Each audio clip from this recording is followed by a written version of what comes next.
GJR Entrevista. Oferecimento Sesc. Antes do corte, né? Estávamos conversando aqui no nosso GJR Entrevista, no primeiro bloco, com os biólogos Vitor Hugo Trave e João Pedro Trave, sobre o lobo-guará. Falamos no primeiro bloco sobre a história lá do início, né? E como começou a primeira fase do lobo-guará. E aí, na hora do corte, né? O João estava contando sobre a nova fase, sobre essa nova roupagem do lobo-guará dos últimos anos pra cá, né, João? E que tem a ver com essa parceria firmada com a Brocker, o Pé da Cascata. E conta pra nós aí como é que se redesenhou essa nova fase do lobo-guará. Perfeito, Léo. A gente chegou numa conclusão que pra evoluir, pra crescer mais, a gente precisava criar novas alianças, novas parcerias, né? E como eu tava falando ali, eu comecei a fazer um trabalho no Pé da Cascata ali antes mesmo de abrir o parque, né? Numa consultoria para trilha, enfim, interpretação ambiental. E com as conversas de afinidades a gente foi vendo que tinha a ver certas coisas ali, né? Certos pensamentos, principalmente com a Anne ali, a gente teve algumas afinidades nessas conversas ambientais, históricas. Como eu falei, a Brocker também nasceu lá na Lagiana, que era, né, na região do Caracol ali, com ações de ecoturismo também, enfim. A Anne tem uma veia bem forte da natureza do turismo, né? E aí a gente, cara, era uma coisa que eu tava pensando pro lobo-guará, de profissionalizar ele cada vez mais, né? Ter mais estrutura, assim, em termos de organização e mais braços de venda e tudo mais. E aí foi naturalmente acontecendo. Hoje nós somos sócios desse produto, que é o lobo-guará pras escolas, né? E aí voltando e misturando origens, já que a gente tá nesse momento, assim, eu falo que o projeto que meus pais criaram na época, ele era um projeto à frente do tempo, naquela época, assim, porque há 33 anos atrás, as crianças, os estudantes, enfim, eles tinham muito mais contato com a natureza do que eles têm hoje. Então, essa nova roupagem, por mais que ainda seja parecido o que a gente faz, de levar as crianças para a natureza, hoje a linguagem tem que ser bem diferente. Como a gente estava falando aqui, antes era uma saída de campo bem de estudo, né? Tu estudava muito a natureza na saída de campo. Hoje a gente tem que diminuir um pouco o conteúdo, porque a gente pesar muito nele, a gente perde o interesse das crianças. A gente tem que valorizar a experiência delas na natureza, com brincadeira, com oficina, com dinâmicas e tudo mais. Porque se a gente chegar lá e replicar conteúdos vistos na teoria, na prática, elas tendem a não prestar tanta atenção. Hoje as telas, né, tudo que eles têm de informação, se não for muito imediato a experiência, eles perdem o foco, perdem o interesse. Então a gente tem que moldar as experiências conforme a atualidade que a gente tem, né, a realidade que a gente tem. Claro. Então passamos por pandemia, por enchentes, por um monte de situações. Tecnologia, avanço tecnológico, antigamente a gente brinca, era a cadernetinha de campo que a gente entregava para as crianças escreverem o que o guia falava. Hoje tu não entrega isso porque eles não escrevem mais, né, cara? É filmar o que o guia tá falando, é tirar foto e tal. Então, assim, a realidade mudou, a necessidade não. Mas aí, como a gente aborda os conteúdos e as experiências, sim. Então a gente tem que adaptar a linguagem, adaptar experiências, adaptar até... Eu lembro que eu, quando tinha 16, 17 anos, meu pai me mandou guiar uma turma pelo Caracol. E o roteiro era sair da casa do Lobo-Guará, atravessar a represa, descer até o Pé da Cascata, atravessar o rio e subir pela escadaria. Cara, isso aí, se tu bota hoje, tem um processo, sei lá, o que acontece com o pai, tu atravessar o rio com uma criança, cara, e ele foi. Eu fui, cara, eu tinha 16 anos, guiando minha primeira turma, lembro até hoje, meu batizado, eu já acompanhava, né, com a galera, tava sempre envolvido, né. Mas digo assim, hoje a gente faz uma experiência super Nutella, assim, uma trilhazinha aqui, papapá, molha o pé, molha a mão, enfim. Cara, Outros tempos, é isso que eu digo. Então a gente tem que adaptar tudo isso, né? Então, realidades de legais sobre as coisas, né? E tudo mais. Mas é muito legal, porque hoje a gente vê que a criança ir pra natureza pode salvar ela, né? De muitas coisas, de muitos problemas, depressão, TDAH, enfim, outras situações que a gente recebe relatos de professoras que falam assim, cara, eu nunca vi essa criança fazer o que ela faz aqui na natureza, porque na escola ela não conversa com ninguém, ela não se relaciona, lá ela se solta, se abre e, pô, né, às vezes isso vale muito mais do que ensinar sobre uma planta específica, né, salvar aquela criança de alguma coisa. Então o nosso papel hoje é muito mais de trazer a criança e mostrar para ela um mundo que talvez ela não conheça, por N funções, né, N situações, do que propriamente simplesmente ensinar, né? Não que ensinar seja algo que não vale a pena, obviamente não, porque a educação ambiental tá nisso, mas a educação ambiental é uma ferramenta que a gente tem poderosa nas nossas mãos. O Lobo-Guará é referência nisso no estado, talvez no sul do Brasil, mas a gente precisa trazer essas crianças de novo para perto, porque nada mais do que conhecer, né, ambientes pra gente poder cuidar deles e deixar eles não alheios a essa realidade, né? Eu acho que o que tu fala, o Vitor Hugo começou com muita propriedade, né? É a velha história, né? Hoje a gente tem muito acesso a tudo, mas aproveita muito pouco as coisas, né? Tipo, tu consegue ver qualquer coisa, tu consegue ver a natureza de qualquer lugar do mundo. Coisa que na minha época, por exemplo, eu tava lembrando no intervalo, tu tava pegando uma água, que eu fiz o Lobo-Guará, acho que eu não sei se foi 92 ou 93, mas eu fiz lá no início, porque era primeiro grau e tudo mais, e era uma questão pra nós, nossa, sabe? Primeiro porque tu saía do colégio, né? Tu tinha a oportunidade de dar uma banda fora do colégio, e era uma realidade fora de contexto, por mais que tu conhecesse o Caracol, tu ter essa imersão, era diferente. Hoje a galera parece que conhece tudo, mas ela não vai nada, né? É muito diferente. Superficial, né? É tudo superficial. E esse trabalho que tu tá me falando que vocês têm que fazer é muito interessante, porque essa gurizada precisa conhecer as coisas, né, cara? Precisa conhecer de alguma forma, né? A gente brinca assim que tem... Hoje a vida dos jovens e dos adultos também, a gente não pode negar, né? É baseada por trends, né? Que a gente chama, que é as modinhas, né? Então hoje tu vê, por exemplo, há 10 anos atrás, ou na nossa época, assim, fazendo um paralelo meio louco, assim, mas pra entender, assim, essa questão de academia da gurizada, né? A galera não ia muito, né? A galera tinha um grupinho que ia, a galera, o resto era... Cara, hoje em dia a juventude toda é academia. Tem que estar na academia, é legal, é cool estar na academia, né?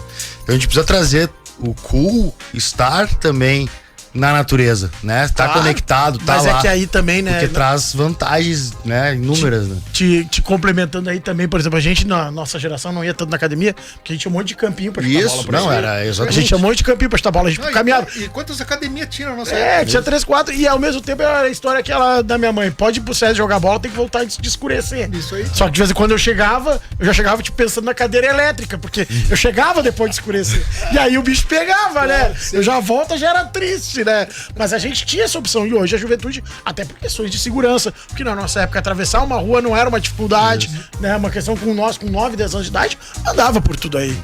Hoje uma criança, pega a bicicleta, atravessa a cidade. Hoje uma criança de 9, 10 anos é muito arriscado tu deixar ela fazer o que a gente fazia, porque são outros tempos. E não tem, né? não tem campinho mesmo. Não tem, o campinho virou prédio, virou escola, virou um monte de coisa, né? É a vida, né? Nessa nova fase, João, surgem as vivências do Lobo-Guará, né? Também, exatamente. Conta um pouquinho mais sobre o que são essas vivências e como é que o pessoal pode participar. Nosso ouvinte que daqui a pouco quer se conectar com a natureza, tá ouvindo a entrevista e entende que é o momento de procurar esse tipo de atividade. Tá, a Vivências é um produto que a gente começou no passado, que a gente estava chamando de Encontro de Lobinhos, até trabalhamos bastante aqui, mas a gente resolveu mudar até pelo nome Lobinhos com os escoteiros, que a gente é muito parceiro, mas até para diferenciar os nomes. O que acontece? Muita gente aqui de Canela e Gramado perguntava assim, como participar do Lobo-Guará, né? Ele é sempre linkado à escola, então a escola tem que contratar o Lobo-Guará pra gente escolher o local e fazer atividade. Mas, por exemplo, o Chicão, como é que o Chicão participa do Lobo-Guará, né? Como é que a Helena participa, enfim, a Gaia participa.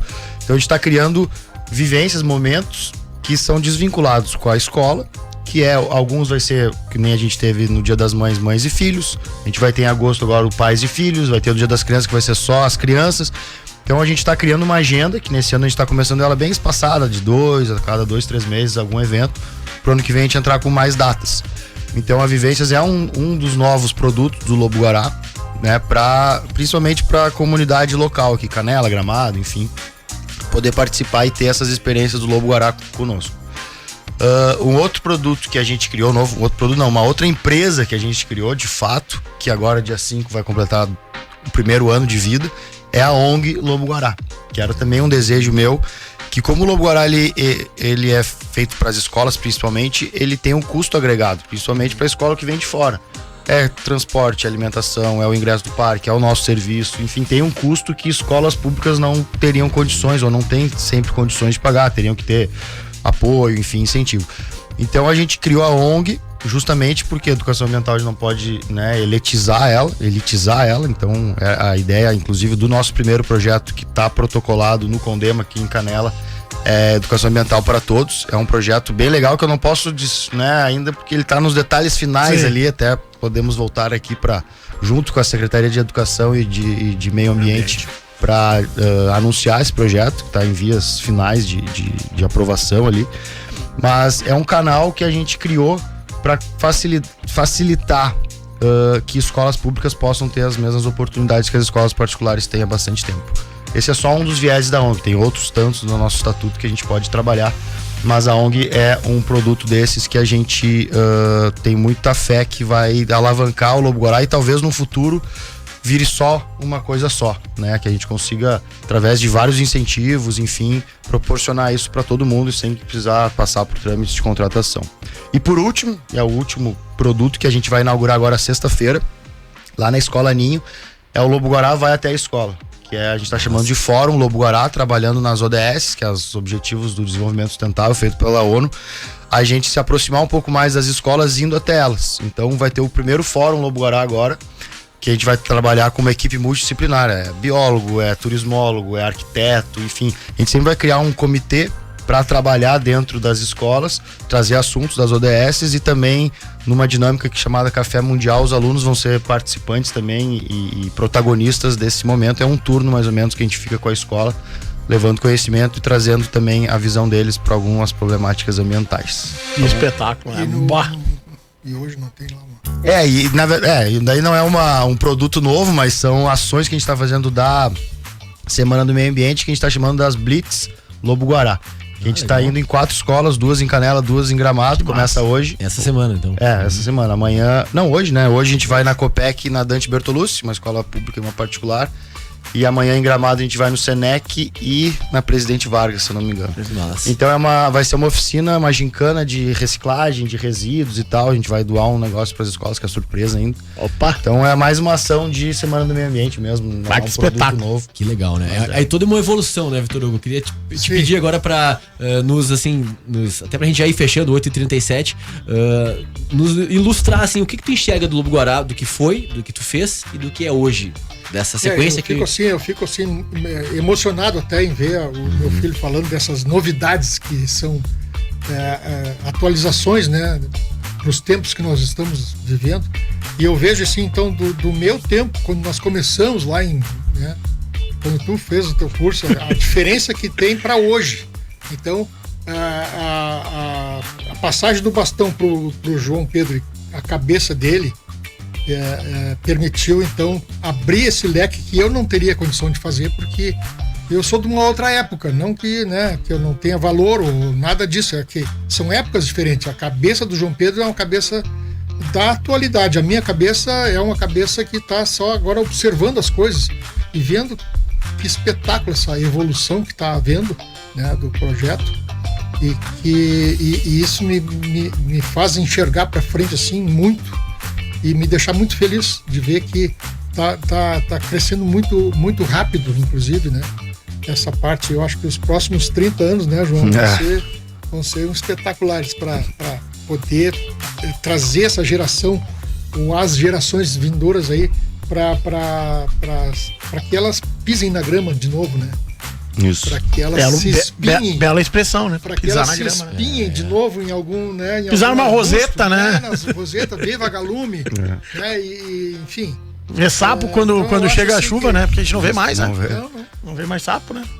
E eu acho assim que então que os objetivos estão sendo alcançados plenamente.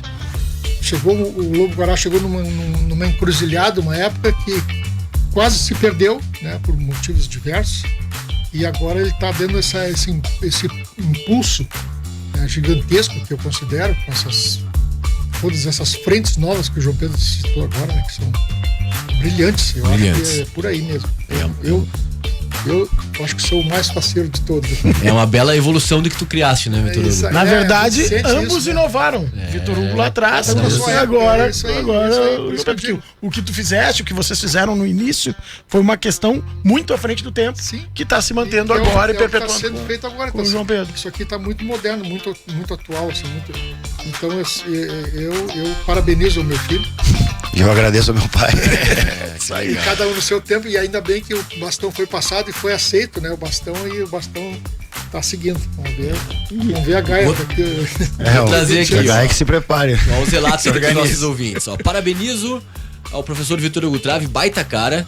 Tô ligado na clube. Ele falou: deixei de fumar depois de 13 anos, enfim, né, no relato do Vitor Hugo Trave no início do nosso bate-papo sobre ter parado de fumar. O Paulo Fauti trouxe aqui então essa mensagem que ele também deixou de fumar e tal.